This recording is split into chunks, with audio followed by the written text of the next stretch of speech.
Hello, cuties!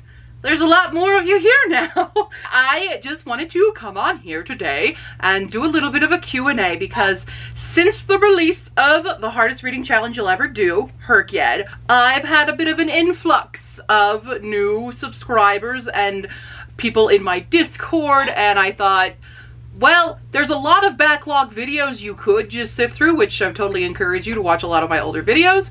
I consistently post on Fridays, and I have a lot of weird stuff from the past, but I thought I would, you know, do a little Q&A so we can get to know each other. Just a little tidbits about me, the person who created that challenge that everybody's doing now. So that's been pretty cool. So it's here, it's me and Mambo. This is my bird. She's a sun conure, and she's here a lot. So we're gonna answer some questions, a brief overview of who I am. Hi, I'm Q.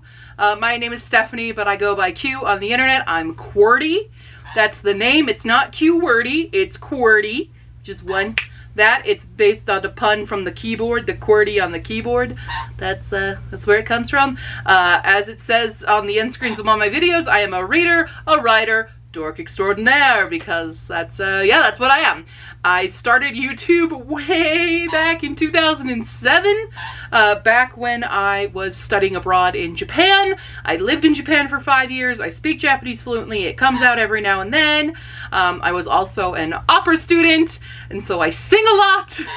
So thanks for those who already said, oh, you have such a good singing voice. I should hope so, because I'm classically trained. But I don't do it much anymore, obviously. I'm kind of one of those people that's a jack of all trades, master of none. Better than being a master of one. That's kind of what I am. I do a lot of different things. I was a dog trainer for a long time. I was a nanny for a long time. I rescue parrots. That's a regular common thing now, or rather random stray birds that my neighbors bring me and go, hey, help, this baby grackle's gonna die, and I go, okay, let's make it not die, and we make it not die. Woo! And so I was a J-vlogger for a really long time, so a lot of my following was from those days, and it's kind of petered off ever since I made the switch into booktube and authortube. So as I said, I'm a writer, I'm a reader, dork extraordinaire. I have written several books. My newest book, Hisfacac for short, The Humane Society for Creatures and Cryptids, is currently in Spiffbo right now. And it's a really cool book, and I wrote it, and it came out last October, and I'm very proud of it. I hope y'all like it if you read it. Yeah, that's that. I have a 4-book series that's complete. It's called the Ashboard Archives. That was my first baby, and then a ton of short stories. So I write, I read, I craft, I do weird things, and I constantly have a bird on my head, or in my shirt, or just somewhere on me, or in my couch. She does spend a lot of time attempting to destroy my couch. Not successful yet! So without that, that's pretty much me. You'll see a lot of me, a lot of this, and occasionally my dogs, which live with my parents because she is a bully. My dogs Lucy and Pie, they live with them because we have shared custody, really, is how it is. So let's take a look at some of the questions. Woo, woo, woo, woo, woo, woo. Question number 1, rLily12 asks, how many books do you normally read in a month? I average the mid-20s. Most likely, I spend a lot of time with audiobooks. That is how I get through a lot. I luckily have a very simple, not simple, but, you know, I have a calm desk job that is mostly data and stuff, and I can listen to an audiobook while I'm doing crunching the numbers and verifying things. That doesn't take a ton of my brain power, so I can kind of dual listen. I'm a big multitasker, ADHD queen, as I call myself. AKA a chaos gremlin. So I do a lot of audiobooking. I spend a lot of time using a spinner wheel to determine how I'm reading, when I'm reading.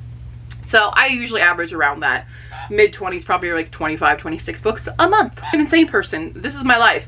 I don't have children. I don't have a significant other. This is my child. This is it. And I don't go out much. Very rarely do I go out. Ooh, you have a pin feather. Let's crush that. Is that ready? And also from rLily is, what got you into writing books? Why and how did you choose the genre and topic with your written books? I've been writing since I was probably 11 or 12. I think my first book was called Elementals, and it was a Sailor Moon ripoff from like 7th grade. And that was the first one I hand wrote, and then I would just consistently write because we had a really old Macintosh computer, and I lived my life on that thing, just writing in Word documents and starting books and never finishing them. I had a whole collection of floppy disks, each with its own story on it. So yeah, that dates me a bit there. Yeah, so I've just been writing for that long. I didn't start publishing until officially 2016. I first started Ashboard Archives, Search for the Phoenix is the first book. I started writing it in 2013 when I came back from Japan. And usually there's 2 reasons I write something. The first reason is spite. I saw an episode of Supernatural, I got mad at it, and I made it better because they did an episode about the Phoenix, and I said, no, that's not how a Phoenix works. I'm gonna fix it, and that's what I did.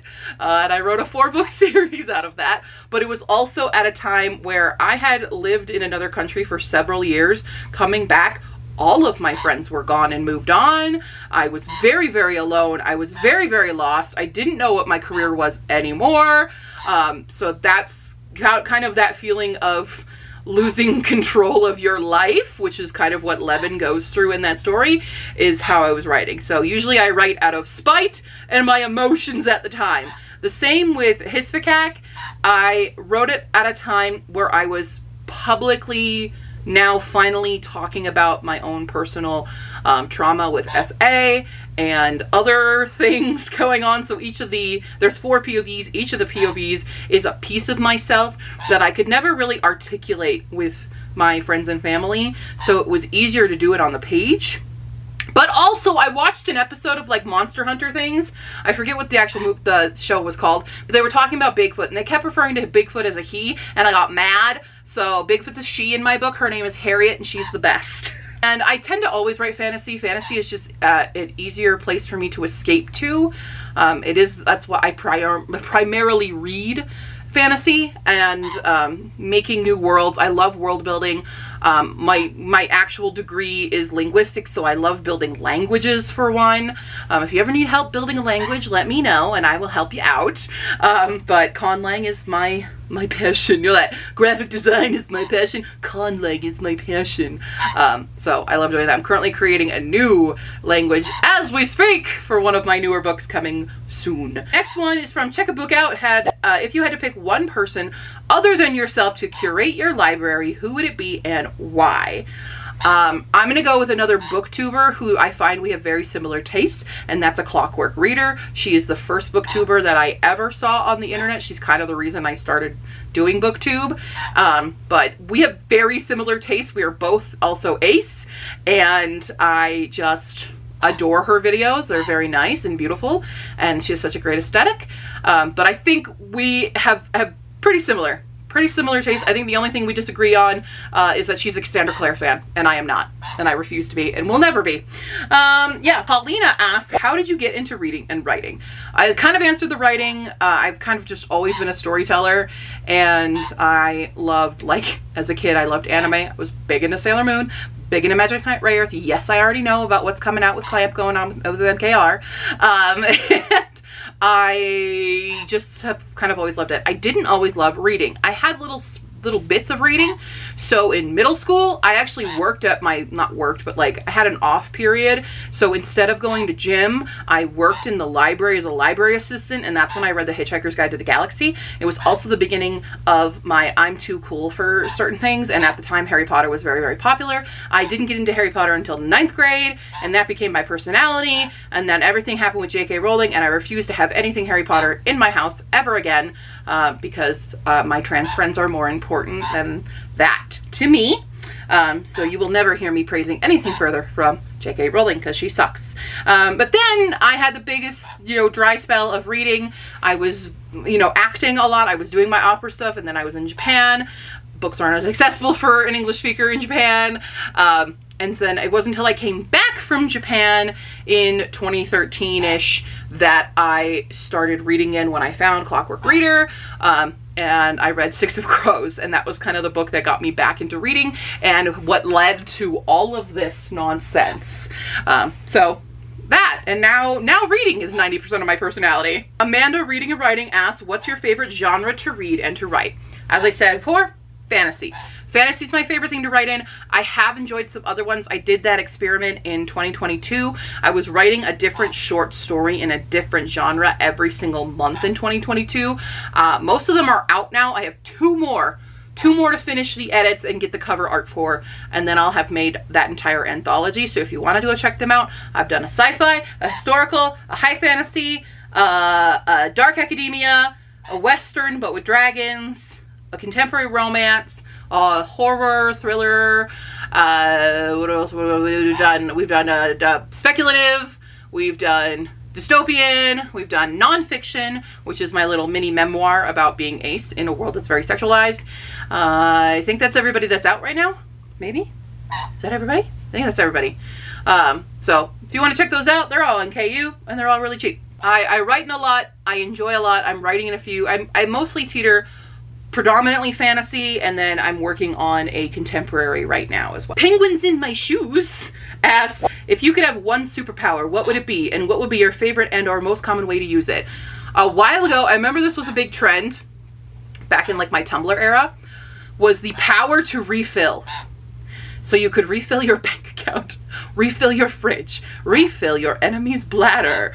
I would do that so much because I would constantly refill my bank account, and I would refill my friends' bank accounts so we could all just pay off all of our debts and then just like shower the world with money so that there wouldn't be any more poverty, and we could take care of all the homeless people, and I could go live in a big ass like mansion with my friends, and we'd all just hang out all the time, and that'd be great, and we wouldn't have to worry about money anymore.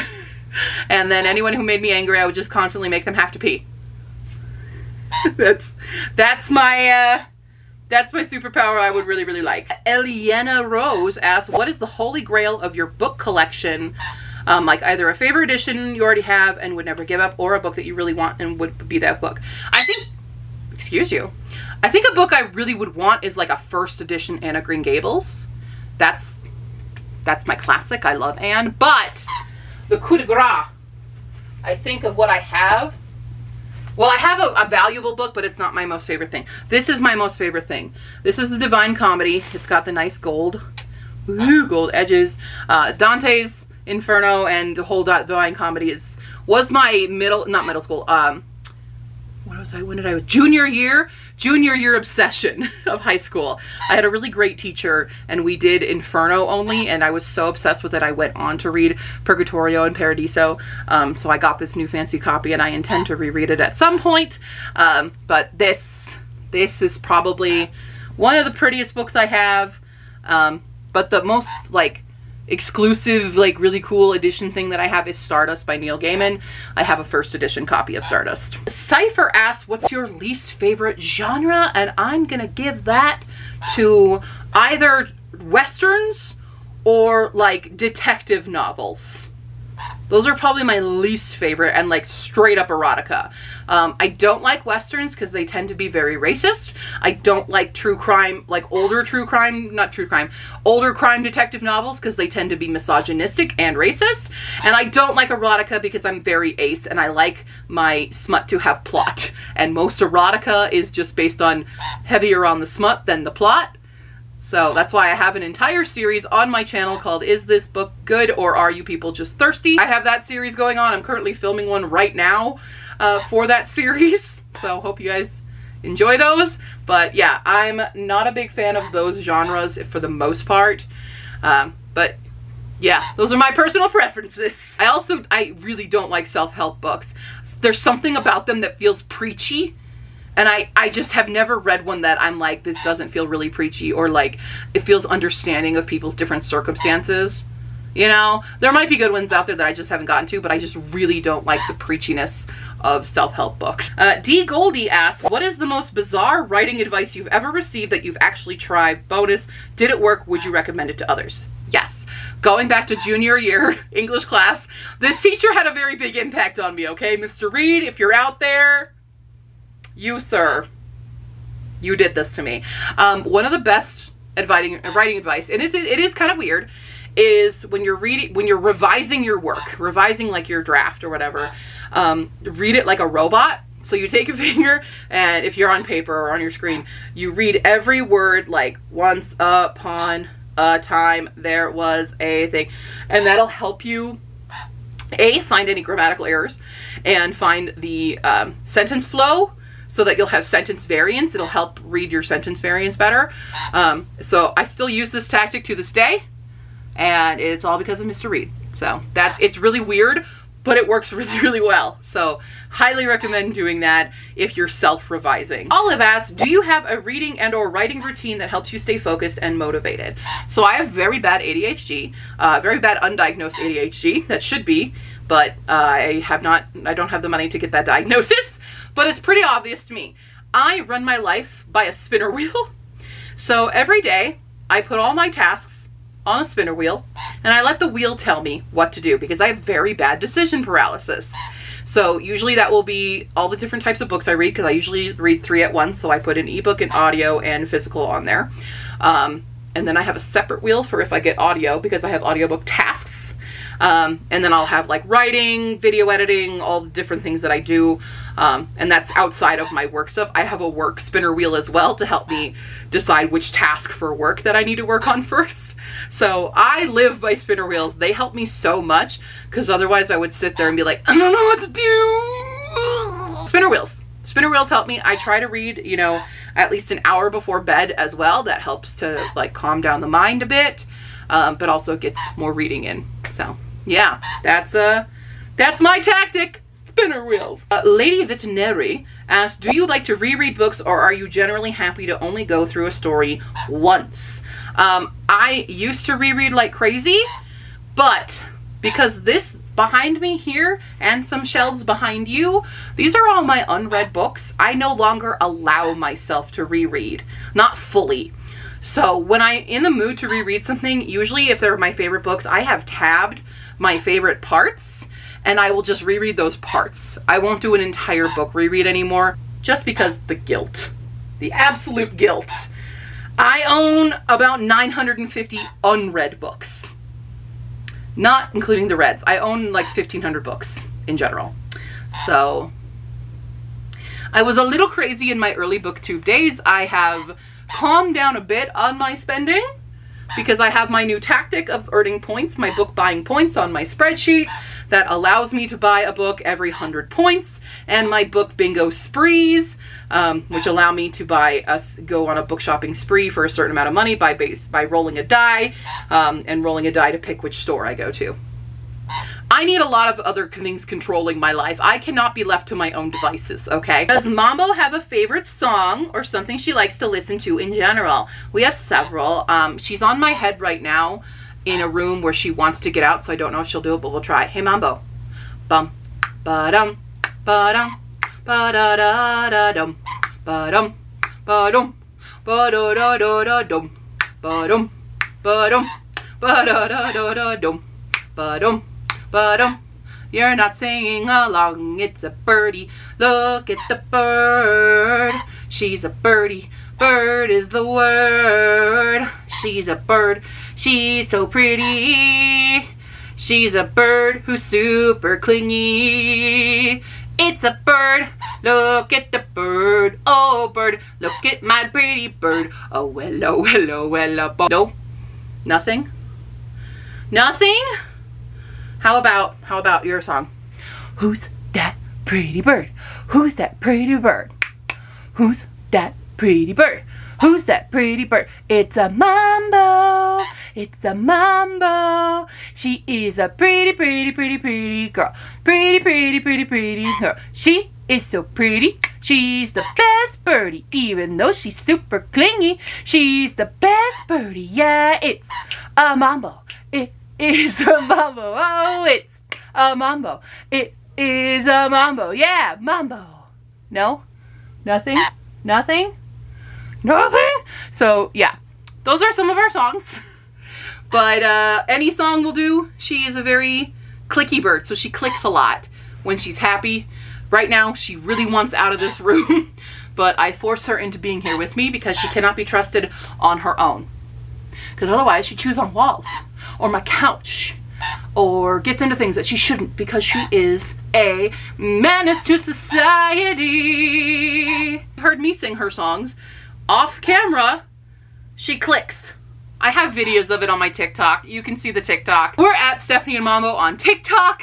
I have all of her little fun videos and all of my 1 minute review, not 1 minute, but like shorter mini reviews of every single book I read. I'm a little behind right now, but yeah, there you go. End of Reading Writing also asked, how old is Mambo? Does she poop on your head, and has she ever? She's also a girl, by the way. Mambo is probably 12 or 13 now. She is a rescue. I got her from a previous family who could not take care of her anymore. She was very depressed. She was also clipped and plucking. So I rehabilitated her to fly. Do you want to show people how you can fly? Come here. Come here. Here we go. You ready? Fly! Back to my head. So she flies now. We do free fly outside. So she's my rehab birdie, but they had her from another person as well, so they didn't even know her true age, but they know they got her very young.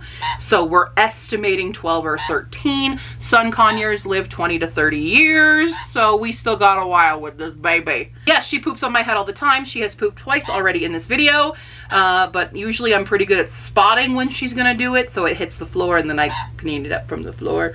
But there's been several videos, including the Herkyet announcement video, where I didn't notice she pooped right here.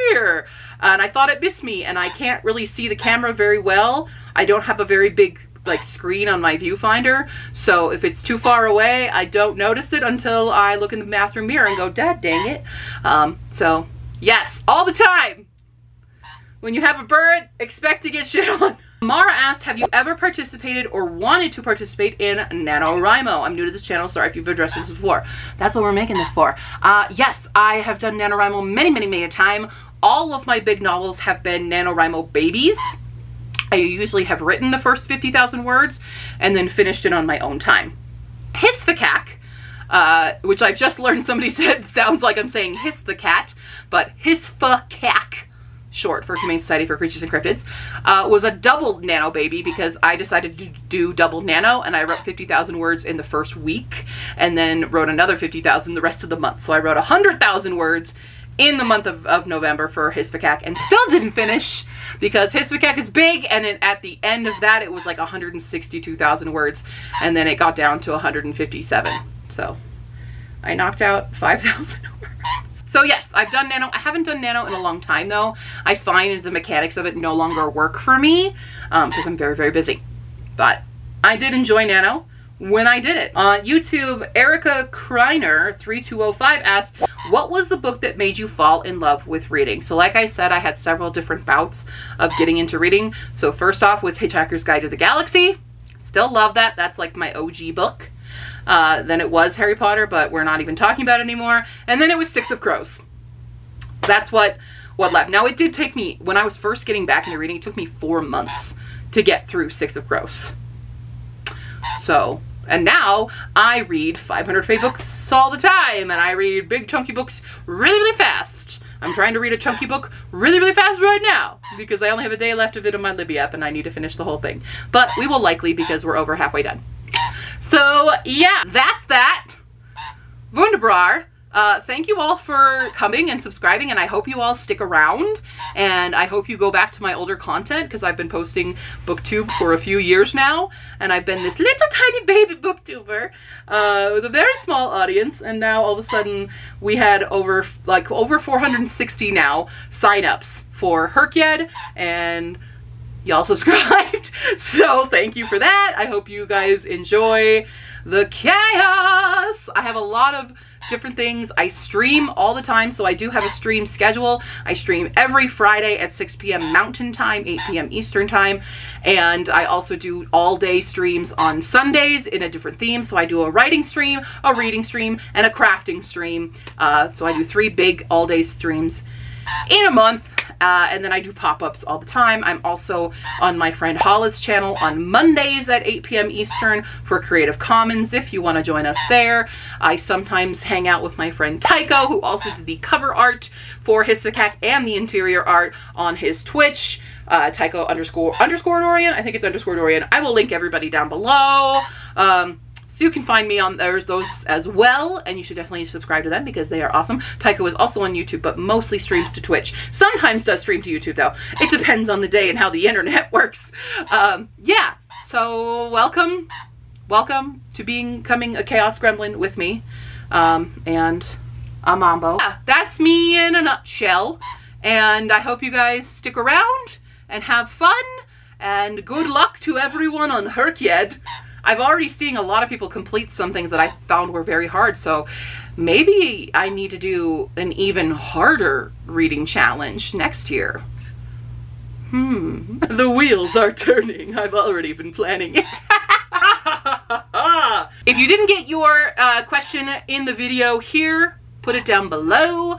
I do have a Ko-fi page where if you like my content, you can go support me with a one-time donation over there, or you can subscribe just like a Patreon. Everybody who donates one time or subscribes has access to videos earlier than everyone else. My commissions are open there, so if you want me to do a certain video, read a certain book, help you with video editing or with book editing or essay editing, any kind of editing like that, I do have commissions for. I have my shop as well, so if you want to buy my books, I also do embroidery bookmarks, and you can do a lot of fun stuff there. You can follow me on Twitch as well. I'm QWERTYQ on Twitch, I'm QWERTYQ on Instagram, I'm QWERTYQ on Twitter, though I'm very not much on that very often. And then again, I'm Stephanie and Mambo on TikTok, and I think that's everything. I think that's all the social medias and everything. So you can follow me on all those, follow this baby on all those.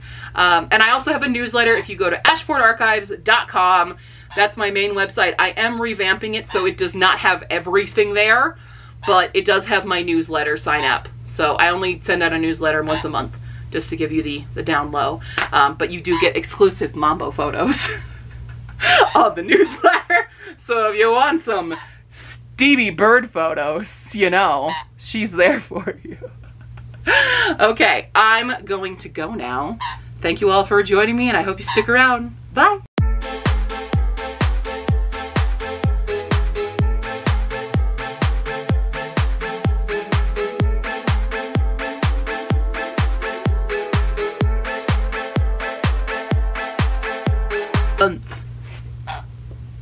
Poopy girl. That's poop number 1. Question number 9. Yes. Oh, that was ready. Does that feel good? Does that feel good? Yeah, I'm getting it. I'm getting it. It's a long one. That was a long pin feather. You wanna go back up? Okay. Don't you go chewing on the door. Don't you dare go chewing on the door. Mambino. Okay, so here's the earth. Didn't get it on me. Pooped again. Second poop of the video. Yeah.